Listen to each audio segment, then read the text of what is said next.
So we were trying to do this yesterday. So three girls, Reshma, Salma, and Mandeep, are playing a game by standing on a circle of radius 5 meter drawn in a park. Reshma throws a ball to Salma, okay, and Salma to Mandeep, and vice versa Mandeep to Reshma. Okay. If the distance between Reshma and Salma, okay, if the distance between Reshma and Salma and between Salma and Mandeep, तो रेशमा और सलमा के बीच में 6 metre का distance है, सलमा और मनदीप के बीच में, एक्चुअली में ये डायग्राम थोड़ा सा गड़बड़ है, उड़ा ही देते हैं.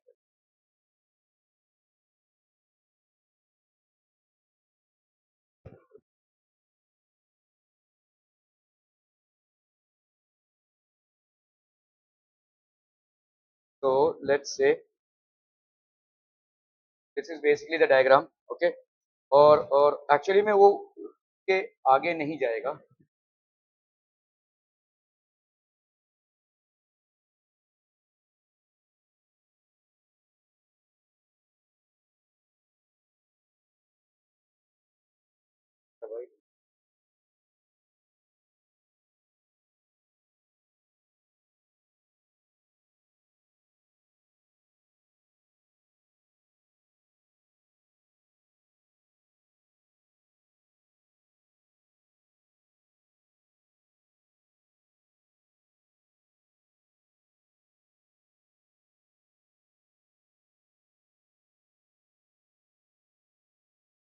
ठीक है. So this is basically a circle. यहाँ पे आपका भाई साहब रेशमा, सलमा एंड मनदीप, रेशमा, सलमा एंड ये हो गया मनदीप. ठीक है. Reshma, Salma and Mandeep are playing a game in a circle of radius 5 metre draw in a park. तो आपका रेडियस भाई साहब यहाँ पे कितना है? 5 मीटर.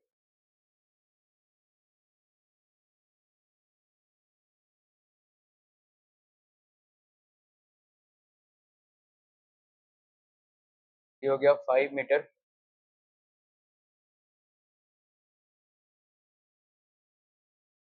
ये हो गया आपका 6 metre. And this will also be 6 metre. ठीक है. Are playing Reshma throws a ball. Three girls, Reshma Salman, are playing a game by standing in a circle of radius 5 centimeter, 5 meter drawn apart. Reshma, if the distance between Reshma and Salma and between Salma and Mandeep, Reshma and Salma and Mandeep. Okay. So let's say Reshma, yogi Salma, and this is Mandeep. Okay. Reshma and Salma, the distance between, if the distance between Reshma and Salma and between Salma and Mandeep is 6 meter each, what is the distance between Reshma and Mandeep? इसको एक बार try कीजिए. ठीक है. Try for 1 minute.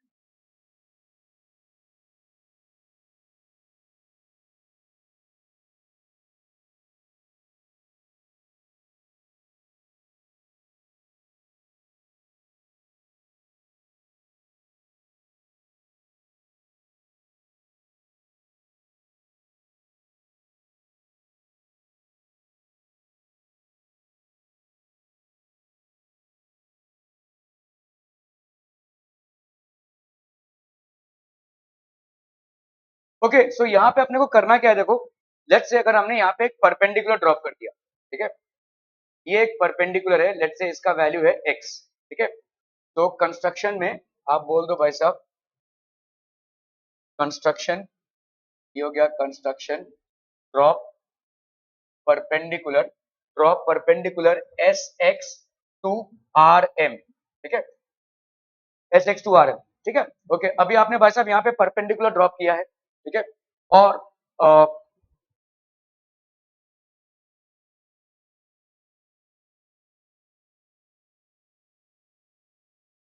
6 हो जाएगा, ये हो जाएगा 5. अगर हमने लेट से आर एक्स को मान लिया, लेट आर एक्स की वैल्यू हो गई वाई. ठीक है. समझ लो भाई साहब ये वाला जो डिस्टेंस है, let say this distance is Y, this distance is Y. ये वाला पूरा डिस्टेंस कितना है बोलो? O X. Actually O X,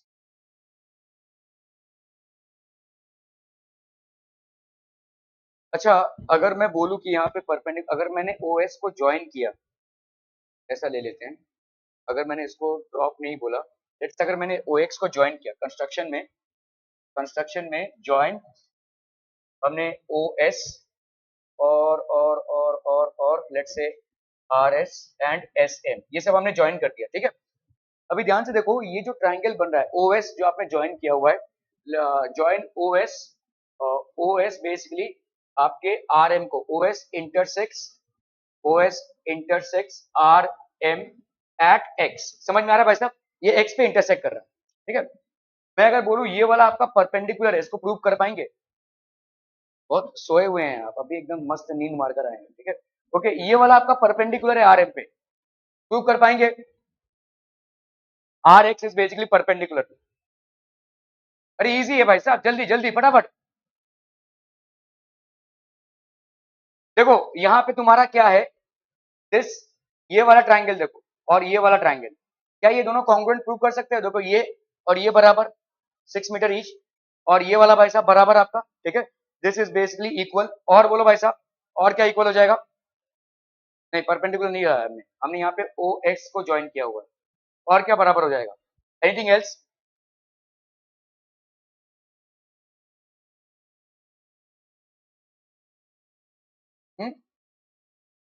R S x, okay.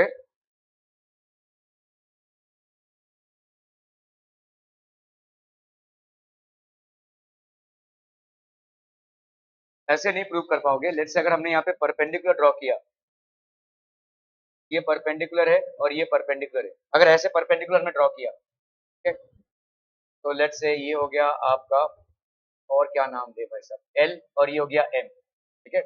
तो X L is perpendicular to R S and X M is perpendicular to S L, ठीक है। सो अभी इन ट्राइंगल्स, कौन कौन से ट्राइंगल्स बोलो? In triangles X L S and X M S, इनमें क्या क्या बराबर हो जाएगा बोलो? Angle X L S is equal to angle X M S, why both are equal to 90 degree, ठीक है। और भाई साहब बोलो क्या हो जाएगा? H X is equal to S X Y, common side, ठीक है भाई साहब, कॉमन साइड हो गया ये। और बोलो भाई साहब क्या बराबर हो जाएगा? वाई, नहीं नहीं नहीं, एस एल और एस एम, हाँ ऐसा भी बोल सकते हैं, हाफ है इसका। और क्या, एक एक बार में क्या बोल सकते हैं? अरे भाई साहब आपने पढ़ा हुआ है equal chords are equidistant from the centre, तो आपका ये वाला डिस्टेंस और ये वाला डिस्टेंस बराबर हो जाएगा, ठीक है। L X, L X is equal to M X Y, देखो दोनों भी इक्वल कॉर्ड्स है ना, 6 मीटर के दोनों है, equal chords are equidistant from centre, ठीक है। ओके, अगर ऐसा होता है तो मतलब ये और ये बराबर, ठीक है। और भाई साहब ये तो आपका कॉमन है ही दोनों में, ठीक है। और आपने क्या प्रूव कर दिया? आर हाइपोटेन्यूज एस, तो हम यहाँ पे क्या बोल सकते हैं? Therefore triangle X L S is congruent to triangle X M S by R H S. हाँ, आप ये भी बोल सकते हैं कि एल एस और एस एम भी बराबर होंगे आपके, क्योंकि ये दोनों हाफ है इसके, उस हिसाब से बराबर, अगर फुल में बराबर है तो हाफ में भी बराबर ही होंगे, ठीक है। सो ये दोनों ट्राइंगल्स को अगर आपने कॉन्ग्रुएंट प्रूव कर दिया तो क्या हो जाएगा भाई साहब? ये वाला एंगल और ये वाला एंगल बराबर हो जाएगा, ठीक है। सो हम यहाँ पे क्या बोल सकते हैं? देयरफॉर एंगल कौन सा? L S X, L S X will be equal to angle M S X, ऐसा बोल सकते हैं, एम एस एक्स, है ना, corresponding angles of congruent triangles या corresponding parts of congruent triangles. क्या ये समझ में आ रहा है भाई साहब? ठीक है। अभी हम आते हैं, तो इसको अपन क्या बोल सकते हैं? Therefore are S X, L S x बोल रहे हैं या आर एस एक्स बोल रहे हैं, एक ही बात होगी, R S X will be equal to M S X, ऐसा बोल सकते हैं, एम एस एक्स, सिंपल। देखो L X X, L S X बोलो या आर एस एक्स बोलो, एक ही बात, एम एस एक्स बोलो या, अरे ये भी एम है,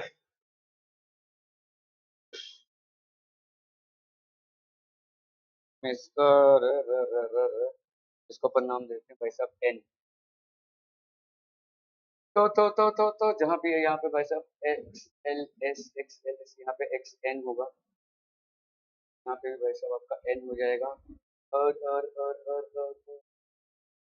एक्स एल और यहाँ पे X N drawn perpendicular to this L X L S is equal to X N S, ठीक है। L S X is equal to N S X, R S X is equal to N S X, ठीक है। तो ये आपका M x S, ये आपका सही होगा। This will be M S X, ठीक है। सो अभी इन ट्राइंगल्स में ले लो, कौन सा ट्राइंगल में भाई साहब, S X R, S X R and S X M, S X M, ठीक है, ये दोनों ट्राइंगल्स में।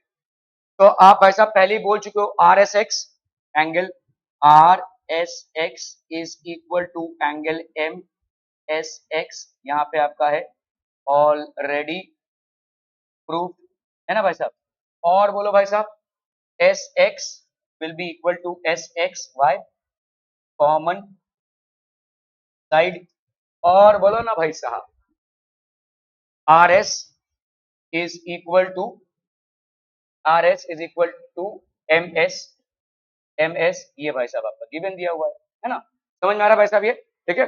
तो क्या हो जाएगा देखो, side angle side, side angle side, तो देयरफॉर हम यहाँ पे लिख सकते हैं triangle R S X is congruent to triangle M S X side angle side. अगर ऐसा होता है तो क्या होता होगा, तो यहाँ पे हो जाएगा आपका क्या, therefore angle S X R, S X R is equal to angle S X M, S X M. मामला समझ में आ रहा है भाई साहब, ठीक है। Corresponding parts of congruent triangles या corresponding angles of congruent triangle, जो भी आप लिखना चाहें। अभी अपने को मालूम है कि भाई साहब angle S X R plus angle S X M, इसकी वैल्यू कितनी होती है 180, समझा मातम, है ना भाई साहब। एस एक्स आर और एस एक्स एम ये क्या है 180 है, क्यों, क्योंकि भाई साहब स्ट्रेट लाइन है, लीनियर पेयर है ना, लीनियर पेयर। तो एस एक्स आर के जगह पे आप यहाँ पे एस एक्स आर लिखिए और एस एक्स एम की जगह पे आप फिर से एस एक्स आर लिख सकते हैं। तो S X R is equal to 180, तो therefore twice of angle S X R is equal to 180, ठीक है। तो अपन यहाँ पे क्या लिख सकते हैं, therefore angle SXR is equal to 180 by 2, that is 90 degrees। क्या ये समझ में आ रहा भाई साहब, are we clear on this, ये हो गया आपका 90 degrees, clear clear clear, okay okay okay. तो ये हो गया अगर 90 डिग्रीज भाई साहब, ठीक है, S X R is equal to आपका भाई साहब ये हो गया एस एक्स एम, तो ये दोनों भी आपके कितने हो जाएगा भाई साहब 90 डिग्रीज एस एक्स एम, तो ये हो गया आपका 90 और ये भी हो गया भाई साहब आपका 90, ठीक है, समझ में आता है भाई साहब, ओके। तो ऑब्वियसली आपका OX क्या हो जाएगा, परपेंडिकुलर हो जाएगा इस पे, है ना। तो दिस विल बी, तो देयरफॉर हम बोल सकते हैं यहाँ पे OX is perpendicular to RM, ऐसा बोल सकते हैं कि नहीं, OX आपका ये 90 90 हो गया ना भाई, ओके। अभी आप मान लो लेट्स से इन ट्राइंगल इसको अपन ने मान लिया y, और लेट्स से इस डिस्टेंस को अपन मान लेते हैं, लेट्स से z मान लेते हैं, ठीक है। Let S Z be equal to Z S X, sorry S X, let S X be equal to Z and R X be equal to Y, ठीक है, क्लियर है। इसको अपन ने जेड माना हुआ है, इसको वाई माना हुआ है, ठीक है। मुझे बताओ यहाँ पे ओ एक्स की वैल्यू कितनी हो जाएगी,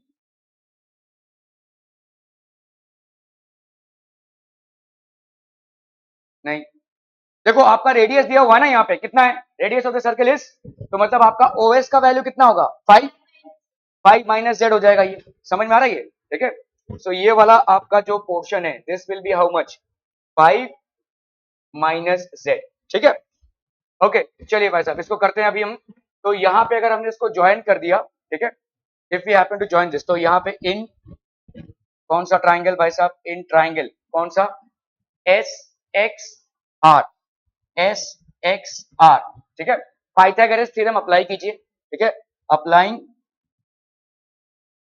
पाइथागोरस, अप्लाई पाइथागोरस थ्योरम, क्या हो जाएगा बोलो, आर एस का square will be equal to R X का स्क्वायर प्लस एस एक्स का स्क्वायर। क्या ये समझ में आ रहा है भाई साहब? ठीक है, आर एस की वैल्यू कितनी है 6, तो 6 का स्क्वायर कितना हो गया 36। आर एक्स की वैल्यू बताओ कितनी है, वाई लिया हुआ है तुमने, तो ये हो गया वाई स्क्वायर, समझ में आता हूं। और एस एक्स की वैल्यू कितनी है जेड, वाई कहां है, एस एक्स की वैल्यू तुमने कितनी ली हुई है, जेड ली हुई है ना, ठीक है, एस एक्स की वैल्यू जेड ली हुई है, तो ये हो गया आपका जेड का स्क्वायर। ये हो गया भाई साहब तुम्हारा इक्वेशन नंबर 1। तो तुमको एक और इक्वेशन की जरूरत पड़ेगी क्योंकि तुम्हारे पास दो अननोन क्वांटिटीज हैं। एक और इक्वेशन बनाना है तो क्या कर लो भाई साहब, इसको ज्वाइन कर दो, ओ आर को ज्वाइन कर दो। कॉम्प्लिकेटेड सवाल है, मतलब सवाल कॉम्प्लिकेटेड नहीं है, बहुत सारी चीजों को आपको जोड़ना है इसमें, ठीक है। तो यहाँ पे ज्वाइन ओ आर कर दो। Now in triangle O X R, O X R, बताओ भाई साहब अभी यहाँ पे कैसे करोगे, ओ आर का square is equal to O X का स्क्वायर प्लस आर एक्स का स्क्वायर, लिख सकते हैं, बोलो Pythagoras theorem. Okay, O R का कितना वैल्यू होगा, बट कुछ भी हम्म बट, अरे भाई साहब ये क्या है, रेडियस है ना, ओएस कितना है 5, तो ओ आर भी क्या होगा, रेडियस ही होगा ना। अगर ओएस 5 है तो ओ आर भी रेडियस ही होगा, तो ये कितना हो जाएगा 5 का स्क्वायर, ओ एक्स का स्क्वायर, ओ एक्स का स्क्वायर मतलब कितना हो जाएगा, ओ एक्स की वैल्यू आपकी कितनी आ गई भाई साहब 5 माइनस जेड। देखो आपका ओ एस कितना है 5 और एस एक्स कितना है भाई साहब जेड, ठीक है। तो ओ एक्स कितना होगा, O S minus S Z, that is 5 minus Z. तो यहां पे हो जाएगा आपका 5 माइनस जेड का square plus plus R X का स्क्वायर, आर एक्स भाई साहब वही वाई का स्क्वायर है ना। चलिए इसको एक्सपैंड करते हैं, यह कितना हो जाएगा 25 ए माइनस बी का whole square, A square minus 2ab plus B square, तो ए स्क्वायर कितना हो गया 25 माइनस 2ab, 2 5 जा 10, 10 इंटू जेड, तो ये हो गया माइनस 10 जेड प्लस जेड का स्क्वायर प्लस वाई का स्क्वायर। ये 25 और ये 25 कैंसिल हो जाएगा, इस 10 को इधर धक्का मारो, तो ये हो गया 10 Z is equal to Z square plus Y का स्क्वायर। क्या ये समझ में आ रहा है भाई साहब? ये हो गया आपका सेकेंड इक्वेशन, ये हो गया आपका फर्स्ट इक्वेशन। दोनों में राइट हैंड साइड में क्या है, Y square plus Z square है, और लेफ्ट हैंड साइड में क्या है, एक में 36, दूसरे में है आपका 10z। तो हम यहाँ पे क्या लिख सकते हैं, फ्रॉम 1 एंड 2, यहाँ पे अपन लिख सकते हैं 10z इज इक्वल टू 36, तो देयरफॉर z की वैल्यू क्या हो जाएगी 3.6। क्या ये समझ में आ रहा है भाई साहब? ठीक है, इज इज क्लियर। और 36/10 भी लिख सकते हैं, कोई दिक्कत नहीं है। z की वैल्यू अपन लिख सकते हैं भाई साहब 36/10, 36/10 कितना हो जाएगा 5, 2 5 जा 10, 2 18 जा, तो z की वैल्यू कितनी हो गई। अपने को z से मतलब नहीं है, अपने को बेसिकली क्या वैल्यू फाइंड आउट करनी है, इस आर एम का डिस्टेंस फाइंड आउट करना है। और आर एम बेसिकली क्या हो जाएगा, इसका ट्वाइस मतलब y का ट्वाइस होगा, क्योंकि perpendicular from centre of a circle bisects the chord, ठीक है। तो y कैलकुलेट करना है अपने को, तो अभी इसको हम सब्स्टिट्यूट कर देते हैं इस इक्वेशन में। 36 इज इक्वल टू सब्स्टिट्यूटिंग, अपन यहाँ पे कर रहे हैं substituting in equation 1 the value of z। बोलो भाई साहब क्या हो जाएगा यहाँ पे, वाई स्क्वायर प्लस जेड का स्क्वायर दैट इज 18/5 का स्क्वायर। समझ में आता हूं, ठीक है। या वहां पे 36 ही रखते तो ज्यादा अच्छा रहता, अगर मैं इसको कैंसिल ना करूँ ना तो ज्यादा अच्छा रहेगा, क्योंकि वहां पे आपका फटाफट कैंसिल हो, ये 36/10 रखते हैं इसको z की वैल्यू, ठीक है। तो इधर अपन लिख सकते हैं क्या 36/10 का स्क्वायर, तो ये हो गया आपका 36 माइनस 36/10 का square is equal to Y का स्क्वायर, तो ये हो जाएगा आपका देयरफॉर वाई का square is equal to 36 1 minus, ये हो गया आपका कितना, एक 36 बचेगा, एक्चुअली ये क्या 36 स्क्वायर है ना, तो एक 36 तो आपने पहले बाहर निकाल लिया, नीचे आपका 10 का स्क्वायर बचेगा विच इज 100। क्या ये समझ में आ रहा है, देखो ये बच जाएगा आपका 100, क्लियर है, ठीक है। ये समझ में आ रहा है 36 स्क्वायर बाई 100 होगा ना, ये देखो वाई स्क्वायर मतलब क्या होगा 36 माइनस 36 का square upon 10 square that is 100। तो इन 36 में से एक 36 को कॉमन निकालो, 1 माइनस 36/100 बच गया। अभी इसको क्या लिख सकते हो भाई साहब, this can be written as 36 into ये हो गया 100 और यहाँ पे हो जाएगा आपका 100 minus 36. So this will be y square is equal to 36 into 100 minus 36 हो गया आपका 64, 64 बाई 100. तो अभी आप कर लो भाई साहब स्क्वायर रूट, तो स्क्वायर रूट हो गया ये 36 इंटू 64 बाई 100. तो y की वैल्यू अंडर रूट ये हो गया 6, 8 अपॉन 10, तो ये हो गया आपका 48 बाई 10. तो y की वैल्यू कितनी हो गई भाई साहब 4.8. क्या ये समझ में आ रहा है 4.8. अभी हम लिख सकते हैं भाई साहब rm की वैल्यू क्या हो जाएगी, ठीक है, हम यहाँ पे लिख सकते हैं भाई साहब rm की value rm is equal to 2y. Why क्योंकि आप परपेंडिकुलर प्रूव कर चुके हैं इसको, ठीक है, कहाँ पे तो प्रूव किया था OM इज, ठीक है, ये अपन ऑलरेडी प्रूव कर चुके हैं, ठीक है, perpendicular from centre of a circle, centre of a circle to a chord, to a chord bisected, ठीक है, ये बाइसेक्टेड हम ऑलरेडी प्रूव कर चुके हैं. तो आर एम की वैल्यू क्या हो जाएगी भाई साहब 2 into Y that is 2 into 4.8 that will be 9.6 metres. तो अभी आपको बोलना है बिटवीन, क्या है नाम यह भाई साहब, Reshma and Mandeep. therefore the distance between Reshma and Mandeep is 9.6 meter. The distance between Reshma and Mandeep is 9.6 meter. क्या ये समझ में आ रहा है भाई साहब? Are we clear on this one? Okay, okay, okay.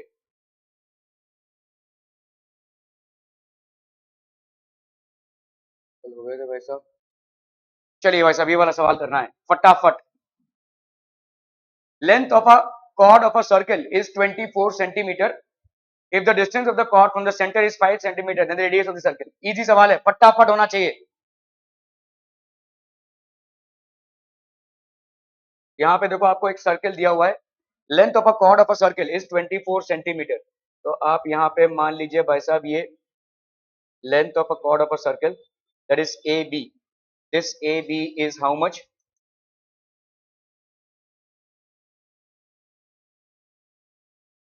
24 centimeter. Length of a chord of a circle is 24 centimeter. Distance of the chord from the center is 5 centimeter. तो ये जो distance है the chord from the center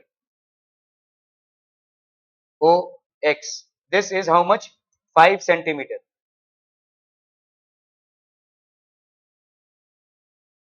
Distance of the chord is 5 centimeter. Then the radius of the circle. तो आपका radius कितना है ये पूछा है, ठीक है. तो यहाँ पे given ए बी की वैल्यू कितनी है 24 सेंटीमीटर, ठीक है. O X is perpendicular to A B. O X की वैल्यू कितनी है 5 सेंटीमीटर. तो to find radius of circle, ठीक है. कंस्ट्रक्शन में भाई साहब आप क्या ही कर देंगे, ज्वाइन ओ ए. आपने ओ ए को ज्वाइन कर दिया भाई साहब कंस्ट्रक्शन में. You have basically done what, you have joined O A. ठीक है, क्लियर है, क्लियर है, क्लियर है भाई साहब, जॉइंड ओ ए. ओके, अभी आप बता सकते हैं यहाँ पे ए एक्स की वैल्यू क्या हो जाएगी. A X is equal to half of A B. Reason perpendicular from centre of a circle, perpendicular from centre of a circle to a chord, to a chord bisects it. Perpendicular from center of a circle to a chord bisects it. तो ax की value क्या हो जाएगी half into 24 centimetre that is 12 centimetre. इसकी value भाई साहब कितनी हो गई 12 सेंटीमीटर. 12 सेंटीमीटर, ठीक है. तो इन ट्राइंगल, ये आपने परपेंडिकुलर डाल रखा है यहाँ पे, परपेंडिकुलर है. तो इन ट्राइंगल कौन सा भाई साहब O A X, O A square is equal to A X का स्क्वायर प्लस ओ एक्स का स्क्वायर. ओ ए का square is equal to A X का square that is how much 12 का स्क्वायर प्लस 5 का square. 144 plus 25 that is 169. O A का square is equal to 169. O A is equal to under root of 169 that is 13. O A is equal to 13 centimetre. क्या ये समझ में आ रहा है भाई साहब, ठीक है. तो ओ ए इज इक्वल टू, तो देयरफॉर ओ ए क्या है आपका radius of the circle. Therefore radius of the circle, radius of the circle is 13 centimeter. ये वाला हो जाएगा. Clear? ठीक है. The length of the longest chord of a circle with radius 2.9 centimeter. Prachi क्या होगा?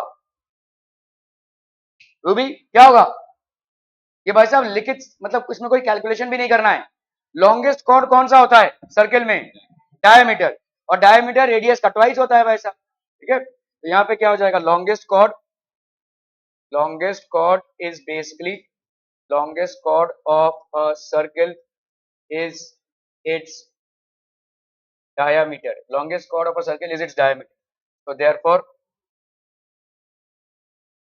length of longest chord, this will be equal to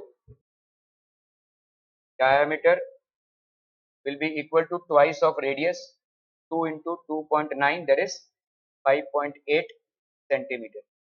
So this would be the correct option O. Okay. The lengths of parallel chords which are on the opposite sides of the center of a circle are 6 centimeter and 8 centimeter. If the radius of the circle is 5 centimeter, then the distance between the chords is. चलिए फटाफट करना है भाई साहब इसको. Quick जल्दी.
हो गया. Lengths of the parallel chords which are on the opposite sides.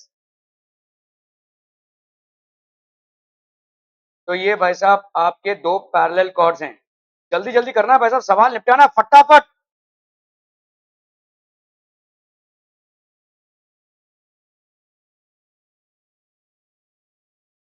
ये ऑपोजिट साइड्स में पैरेलल कॉर्ड्स हैं ये. ठीक है. तो this is parallel chords.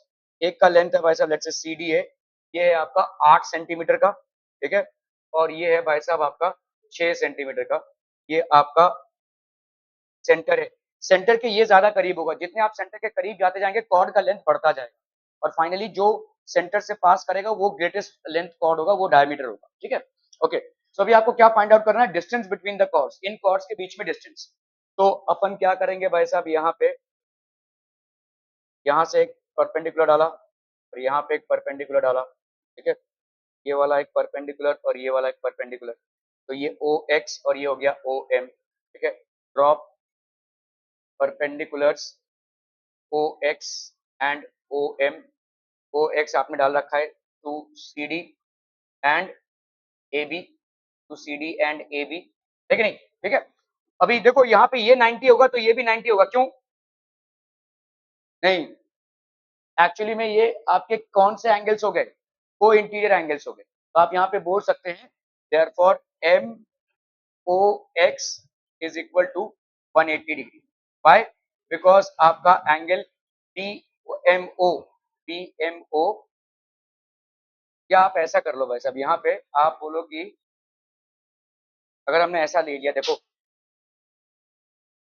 M O, M O जो है वो परपेंडिकुलर है किसके, ए बी के। M O is this,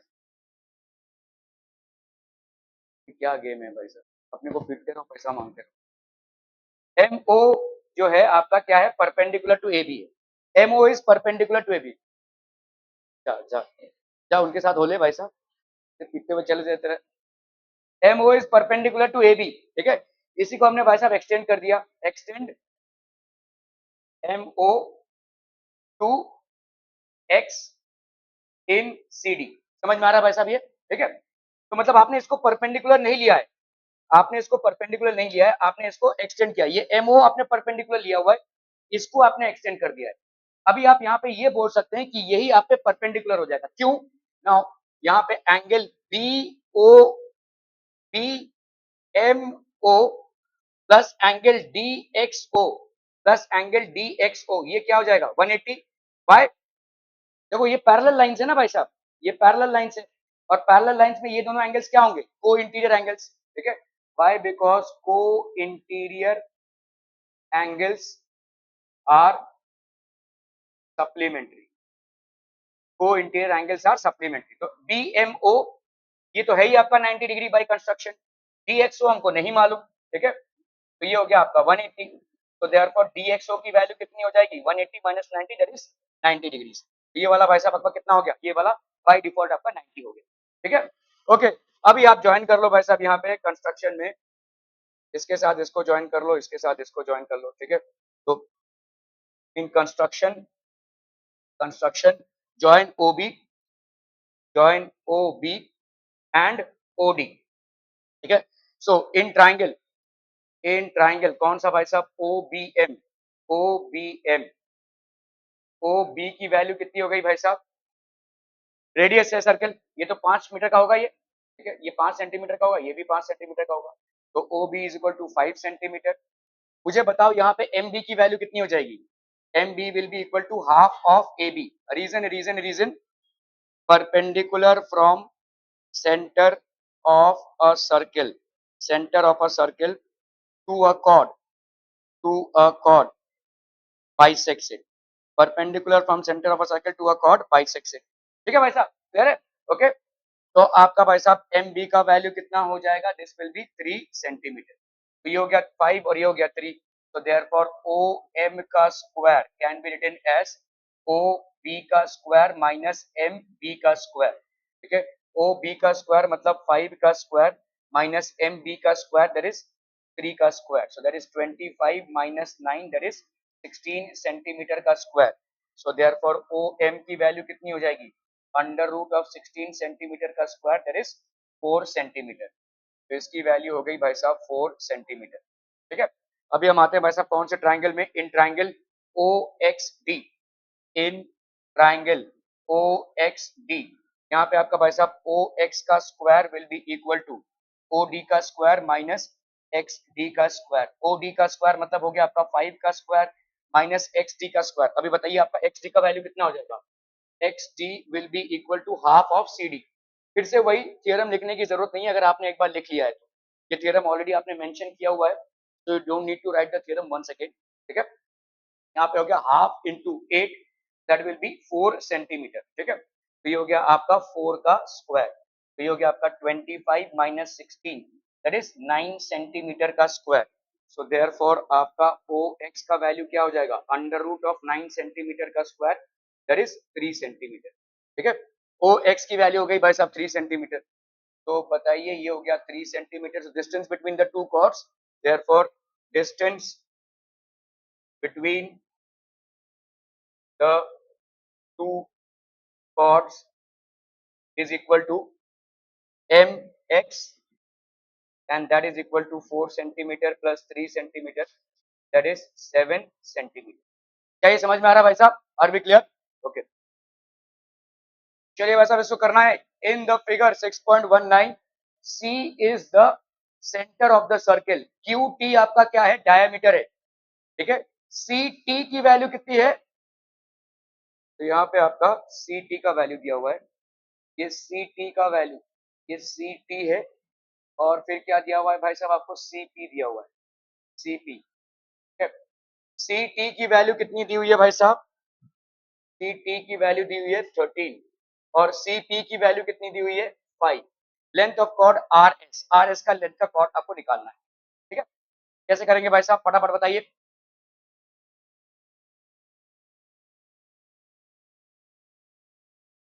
is the centre of the circle, तो आप बताइए यहाँ पे कितना हो जाएगा, सेंटर ऑफ द सर्कल है ये, तो ये अगर 5 हो गया, मुझे बताइए अगर मैंने सी आर को ज्वाइन किया, ठीक है, आपको बेसिकली ये फाइंड आउट करना है ना, ज्वाइन सी आर, हमने यहाँ पे भाई साहब ज्वाइन सी आर, मुझे बताइए सी टी जो है वो क्या है, रेडियस है, ठीक है, तो radius of circle is equal to C T is equal to 13, है कि नहीं, ठीक है। Join C R in triangle C R P, आपका सी आर का वैल्यू कितना हो जाएगा बोलो, 13, रेडियस आपने दे लिया है, ठीक है। सी पी की वैल्यू आपको दी हुई है 5, ठीक है, तो आर पी का स्क्वायर अपन क्या लिख सकते हैं, आर पी का square is equal to C R का स्क्वायर माइनस सी पी का स्क्वायर, सी आर का स्क्वायर हो गया 13 का स्क्वायर माइनस 5 का स्क्वायर, तो 169 माइनस 25, तो ये हो गया आपका आर पी का स्क्वायर, तो आर पी का स्क्वायर इज इक्वल टू 144, तो therefore R P is equal to under root of 144 that is 12, ठीक है। तो आर पी की वैल्यू कितनी हो गई भाई साहब, 12 सेंटीमीटर। तो अभी आर एस क्या हो जाएगा, therefore R S is equal to twice of R P by perpendicular from centre of a circle, perpendicular from center of a circle to a chord bisects it, ठीक है। तो R S की value कितनी हो गई, twice into R P that is 12 centimetre, that is 24 centimetre, ठीक है। तो length of the chord R S is equal to 24 centimetre. क्या ये समझ में आ रहा है भाई साहब, are we clear on this one, okay. चलिए भाई साहब इसको करना है फटाफट फटाफट, क्विक क्विक, जल्दी जल्दी।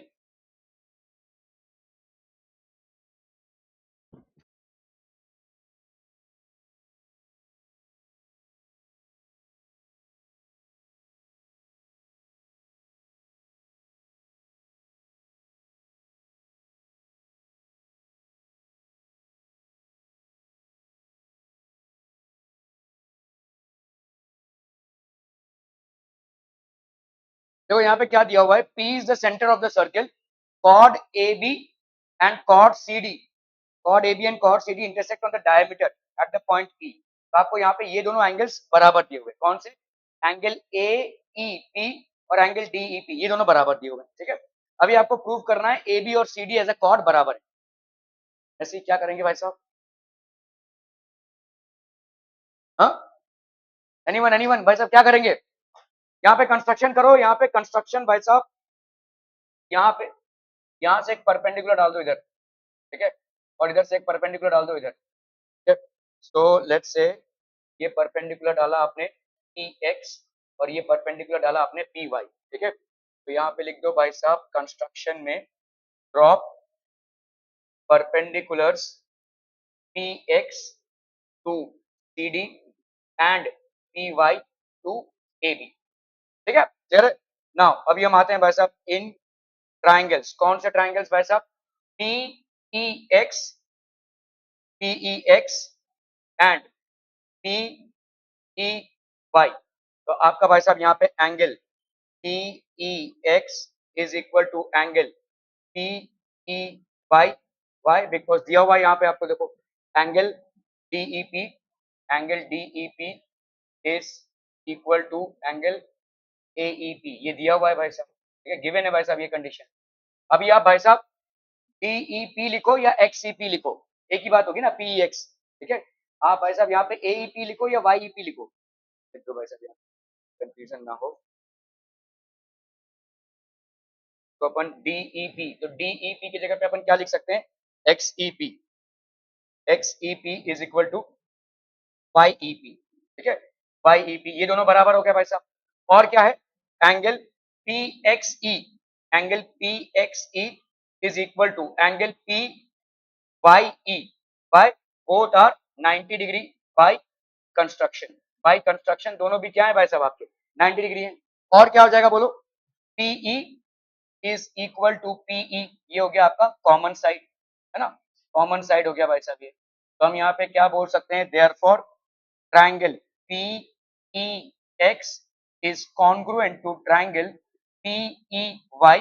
रीजन आपका बोलो भाई साहब क्या हो जाएगा, angle angle side, side angle side नहीं होगा, एंगल एंगल और ये एक साइड, ठीक है, दो एंगल्स और एक साइड, ए ए एस।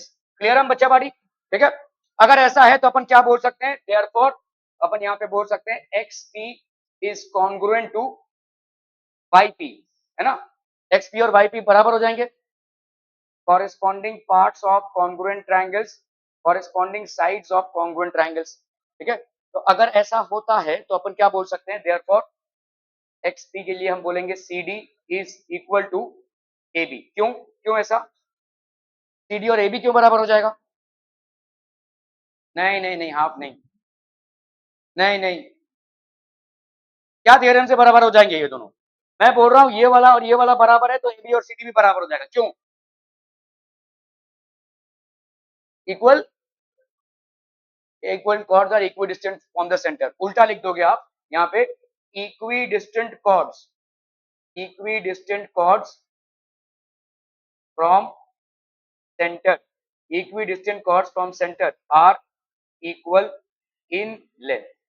समझ में आ रहा है भाई साहब ये, ठीक है, इक्वी डिस्टेंट कॉर्ड, आपने डिस्टेंस को इक्वल प्रूव कर दिया सेंटर से, तो इसका मतलब कॉर्ड्स का लेंथ भी इक्वल होगा, ठीक है, क्लियर है, ओके। चलिए भाई साहब ये सवाल आपकी तरफ बढ़ता हुआ, आप इस सवाल की तरफ बढ़िए।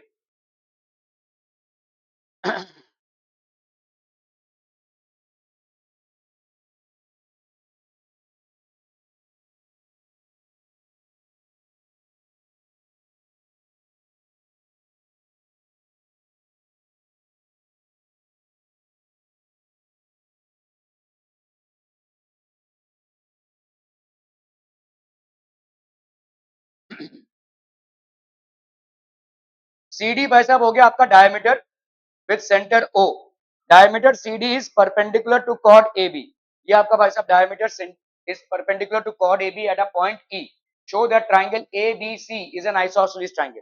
आपको यहाँ पे दिखाना है भाई साहब ABC एक आइसोसेलेस ट्राइंगल है। कैसे करेंगे भाई साहब इसको, डायमीटर CD है इस परपेंडिकुलर, तो हम यहाँ पे बोल सकते हैं सिंस, तो हम यहाँ पे देखो दिख ही रहा है हमको, in triangles, in triangles A C E and B C E, ठीक है, बताइए भाई साहब क्या क्या हो जाएगा आपका यहाँ पे ओ, यहाँ पे अपन ए ई को बी ई के बराबर मान सकते हैं। क्यों, perpendicular from centre of a circle bisects the chord, ठीक है, perpendicular from centre of a circle to a chord, perpendicular from centre of a circle to a chord bisects it, ठीक है, ये इसको बाइसेक्ट करता है भाई साहब, ए बी और बी बराबर। और क्या बोल सकते हैं बोलो, angle C, angle A E C, angle A E C is equal to angle B E C, is equal to angle B E C, both are equal to 90 degrees, ठीक है। और क्या है भाई साहब आपका CE is equal to CE, are be clear on this one भाई साहब, ये वाला सी और सी भाई साहब आपका बराबर, तो यहाँ पे साइड एंगल साइड, तो हम यहाँ पे क्या बोल सकते हैं, therefore triangle AEC is congruent to triangle BEC, reason side angle side। क्या ये समझ में आ रहा है भाई साहब, these two are congruent, अगर ये congruent होते हैं तो हम यहाँ पे क्या बोल सकते हैं, AC is congruent to BC, ठीक है, corresponding sides of congruent triangles, corresponding parts of congruent triangles, AC और BC अगर आपके बराबर हो जाते हैं तो therefore triangle ABC, therefore triangle ABC is an isosceles triangle। समझ में आता हूँ भाई साहब, are be clear, okay okay okay, अरे तो खत्म हो गया रे, ओके। तो यहाँ पे देखो आपका सीबीएसई का सर्कल्स पोर्शन खत्म हो चुका है, ठीक है, स्टेट बोर्ड का कंस्ट्रक्शन थोड़ा सा बाकी है, जो हम सर्कल्स में पढ़ेंगे, ठीक है। बाकी सीबीएसई का आपका खत्म हो चुका है इसमें। होमवर्क्स निकालिए, चेक करते हैं भाई साहब।